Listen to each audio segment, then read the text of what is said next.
नाज़रीन आदाब, मैं हूँ युसरा और आप देख रहे हैं एमएमसी न्यूज़ इंडिया। नाज़रीन, अगर आपने अभी तक हमारे चैनल को सब्सक्राइब नहीं किया तो आज ही हमारे चैनल को सब्सक्राइब करें ताकि आप सच्ची और अच्छी खबरें सबसे पहले देख सकें। नाज़रीन, हमारे साथ बात करने के लिए मौजूद हैं डॉक्टर मुमताज़ आलम रिजवी साहब। नाज़रीन, आज हम उनसे बात करेंगे। 5 अगस्त को भूमि पूजन है और 5 अगस्त को ही कश्मीर का खुसूसी दर्जा ख़त्म किया गया था। इस तारीख को कितना अहम मानते हैं, इस पर हम कुछ ख़ास बातचीत करेंगे। मुमताज़ साहब, माइनॉरिटी मीडिया सेंटर में आपका बहुत बहुत खैर मकदम है। जी शुक्रिया, बहुत बहुत। मुमताज़ साहब, 5 अगस्त को भूमि पूजन है और 5 अगस्त के दिन ही कश्मीर का खुसूसी दर्जा ख़त्म किया गया था। इस तारीख को आप कितना अहम मानते हैं? देखिए, जहाँ तक 5 अगस्त का सवाल है तो ये बिल्कुल सही है कि 5 अगस्त 2019 को कश्मीर से 370 दफ़ा ख़त्म की गई थी और उसका खुसूसी दर्जा वापस ले लिया गया था। और इसके साथ ही कश्मीर को 2 हिस्सों में जम्मू कश्मीर को तकसीम कर दिया गया था और यूनियन टेरिटरी बना दिया गया था। एक लद्दाख और दूसरा जम्मू एंड कश्मीर, इस तरीके से उसको 2 हिस्सों में तकसीम कर दिया गया था। और अब 5 अगस्त को भूमि पूजन अयोध्या में होना है और ये भूमि पूजन करेंगे ख़ुद वज़ीर आज़म नरेंद्र मोदी, जिस पर सवाल उठाए जा रहे हैं और ख़ास तौर से असदुद्दीन ओवैसी जो MIM चीफ़ हैं वो उठा रहे हैं। मैं अभी इंडियन एक्सप्रेस पढ़ रहा था, उसमें आज इंटरव्यू, कल उमर अब्दुल्ला का इंटरव्यू आया है जो कि जम्मू कश्मीर के साबिक़ वज़ीर आला हैं और नेशनल कॉन्फ्रेंस के वाइस प्रेसिडेंट हैं। और आज महबूबा मुफ्ती की बेटी इल्तिजा मुफ्ती का इंटरव्यू इंडियन एक्सप्रेस में शाया हुआ है। बहुत तवील इंटरव्यू है, उसको मैंने पढ़ा तो दोनों में तकरीबन काफ़ी मुमासलत थी। और महबूबा मुफ्ती की बेटी ने जो अपने इंटरव्यूज़ में बात की है, उन्होंने पहली चीज़ ये क्लियर की युसरा साहबा कि मेरा सियासत से कोई ताल्लुक़ नहीं है, मैं पॉलिटिशियन नहीं हूँ, लेकिन मेरी माँ को गुज़िश्ता 5 अगस्त से और अब तक क़ैद में रखा गया है, उनको नज़रबंद रखा गया है और उनको नहीं छोड़ा जा रहा है। और जबकि वो एक मेन स्ट्रीम लीडर हैं और कभी कोई ऐसी चीज़ उनके ज़रिए से सामने नहीं आई, लेकिन ये पूरा उन्होंने कहा कि ये डिक्टेटरशिप है, एक तरीके से आप डिक्टेट कर रहे हैं। और उन्होंने कहा कि जब एक फॉर्म बॉन्ड भरवाया गया तब भी हुकूमत की, मरकज़ी हुकूमत की डिक्टेटरशिप देखी जा सकती थी। तो अभी इलेक्शन, वहाँ जो पंचायती इलेक्शन हैं, जो कॉरपोरेट म्यूनसिपल पार्टी के इलेक्शन हैं, उसको लेकर के सरगर्मियाँ हैं। फिर जो स्टेट हुड है उसको लेकर के है, वहाँ के हालात को लेकर के उन्होंने बात की है और ये कहा कि अगर हुकूमत ये समझती है कि वहाँ सब कुछ ठीक हो गया है तो ये ऐसा बिल्कुल नहीं है। दूसरी चीज़ ये कि महबूबा मुफ्ती को आखिर इतने दिनों तक कैद में क्यों रखा गया, बहुत इस किस्म की बातें। तो खैर, ये इंटरव्यूज़ भी आ रहे हैं, कश्मीर की भी हलचल हो रही। जो मेरा कहने का मकसद ये है कि 5 अगस्त को भूमि पूजन है वो, और प्लस 5 अगस्त को ही चूँकि कश्मीर से, जम्मू कश्मीर से उसका खुसूसी दर्जा लिया गया था, जिस पे काफ़ी अफरा तफरी और अभी भी काफ़ी लोग जो है वो नज़रबंद हैं। बल्कि मुझे तो ये भी ख़बर मिली है कि जिन्हें ये कह दिया गया है कि वो छूट गए हैं, दरअसल वो भी नज़रबंद हैं। वो अपनी गाड़ी से कहीं ना आ सकते हैं, ना जा सकते हैं, न बस वो ये कि दूसरे लोग उनसे आकर के मिल सकते हैं, लेकिन वो अपनी मर्ज़ी से कहीं नहीं जा सकते। ये सारी सूरत हाल है। तो बहरहाल, अगर हुकूमत ये दावा करती है कि कश्मीर में सब कुछ ठीक है तो फिर ये ऐसा क्यों है? जैसा कि इल्तिजा मुफ्ती ने ये कहा कि लोग बाहर से जो आ रहे हैं, दरअसल वो कश्मीरियों को पिंजरे में कैद देखने के लिए आ रहे हैं कि हम लोग कैसे कैद हैं। तो ये बहुत ही अच्छी सूरत हाल हम इसको नहीं कह सकते हैं। गवर्नमेंट को इस जानिब तवज्जो देनी चाहिए। 2G 3G ही वहाँ पे है कि 4G और 5G वहाँ पे क्यों नहीं है अब तक। और जो वहाँ के असल कश्मीरी हैं वो उनकी ज़िंदगी कैसे और बहाल हो, तो इन तमाम चीज़ों पर गौर करना चाहिए। लेकिन वो ऐसा लग रहा है कि जैसे एक कंट्रोवर्सी आ रही है। और अब बात ये कि 5 अगस्त पे होनी चाहिए कि कश्मीर में जो हुआ वो एक साल में क्या क्या चीज़ें हुई, क्या मुस्बत रहा, क्या मनफी रहा। बात हो रही है अयोध्या पर, राम मंदिर की तामीर पर। तो इन चीज़ों पर भी हमें गौर करना चाहिए कि ये चीज़ क्यों है और एक ही तारीख क्यों रखी गई।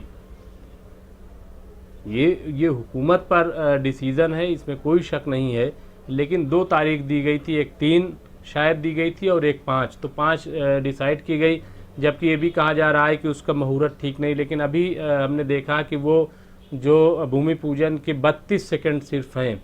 अब आप सोचिए कि 32 सेकंड वो भूमि पूजन के लिए है। तो ये तमाम चीज़ें हैं बहरहाल, तो इसमें कोई शक नहीं है कि हम इसको सियासत से अलग नहीं कर सकते।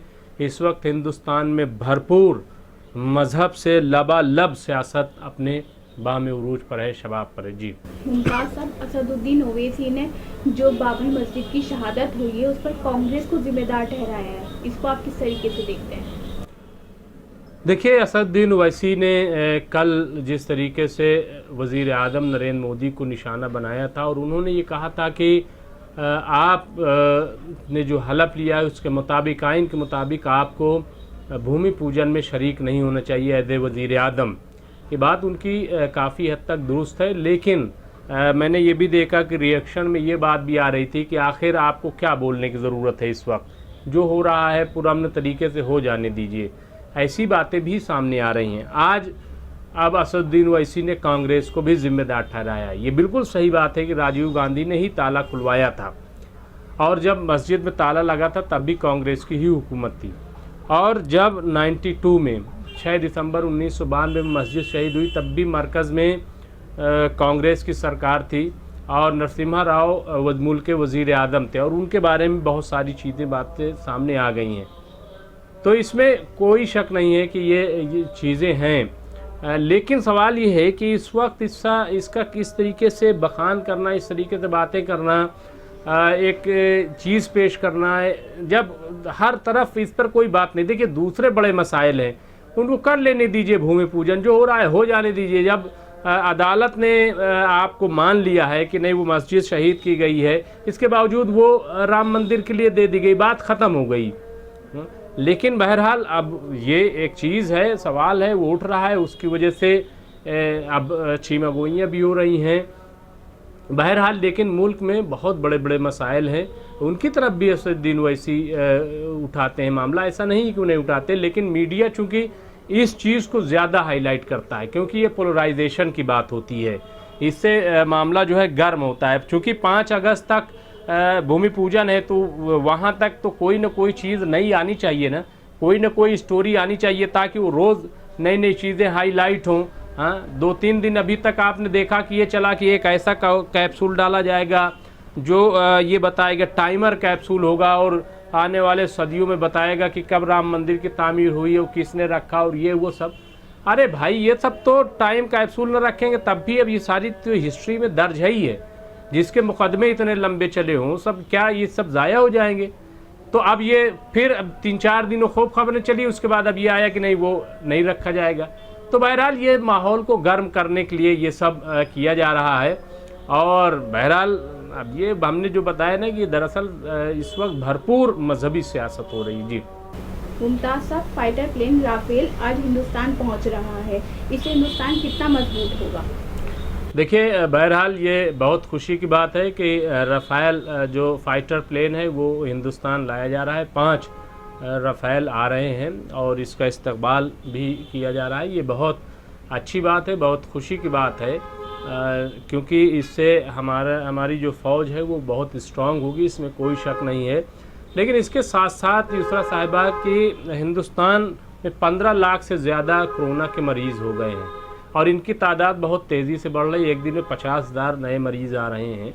फिर और बहुत सारे मसाइल हैं, उनको भी कम से कम अगर इसी तरीके से हाईलाइट किया जाए, क्योंकि देखिए राफेल आ जाएगा, मुल्क मजबूत हो जाएगा, ये बात सही है। लेकिन जो 80 करोड़ आबादी है हमारी गरीब, वो जो मर रही है, अगर उस पर तवज्जो नहीं दी गई, आप बहुत कह लें कि इतने करोड़ का एक फ़्लाइट जो है वो 32 करोड़ की, और इस पर कितना हंगामा मचा हुआ था, आपने देखा होगा। इसमें बदउनवानी तक का इल्ज़ाम लगाया गया था कि जो राफेल की कीमत 550-600 करोड़ थी, उसको ये मोदी सरकार ने 16 और 1700 करोड़ में ख़रीदा। और रिलायंस को दिया, और कितना इस पर हंगामा हुआ था, आपने देखा होगा कि बहुत ज़्यादा। तो बहरहाल अब ये चीज़ आ रही है, उसको तमाम चीज़ों पे जिक्र नहीं हो रहा है सिर्फ, और उसकी वजह यह है कि चीन से हमारा आमना सामना है। लेकिन सवाल ये है कि एक तरफ तो आपने ये कह दिया पहले ही कि चीन ने कुछ कब्ज़ा ही नहीं किया, तो अब सवाल ये है कि रफ़ाइल आ जाएगा, तो फिर जब कब्ज़ा ही नहीं किया, आप सरेंडर कर दे रहे हैं, तो फिर इसका इस्तेमाल कैसे होगा? तो बहुत सारी चीज़ें गुंजलक हैं। तो लेकिन इसके बावजूद मैं यही कहूँगा कि ये खुशाइंद है मुल्क के लिए कि हमारे पास एक बड़ा फाइटर प्लेन आ रहा है, जिससे एक हिंदुस्तान की धाक जमेगी।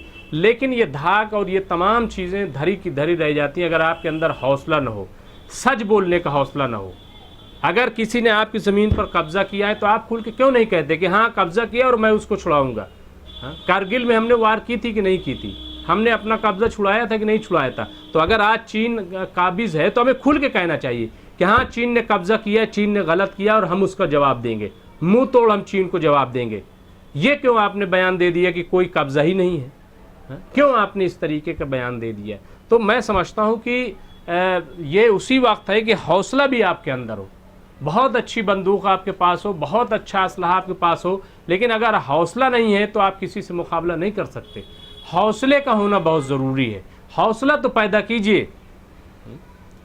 तो बहरहाल बहुत खुशाइंद है और हम उम्मीद करते हैं कि आप कम से कम सही बयान दिया जाएगा और जो चीन कर रहा है उसकी सही तस्वीर आवाम के सामने पेश की जाएगी। जी मुमताज़ साहब, बहुत बहुत शुक्रिया। जी शुक्रिया। नाजरीन, हमारे साथ बात करने के लिए मौजूद थे डॉक्टर मुमताज़ आलम रिजवी साहब। नाजरीन, आज हम उनसे बात कर रहे थे 5 अगस्त को भूमि पूजन है और 5 अगस्त के दिन ही कश्मीर के खुसूसी दर्जे को ख़त्म कर दिया गया था।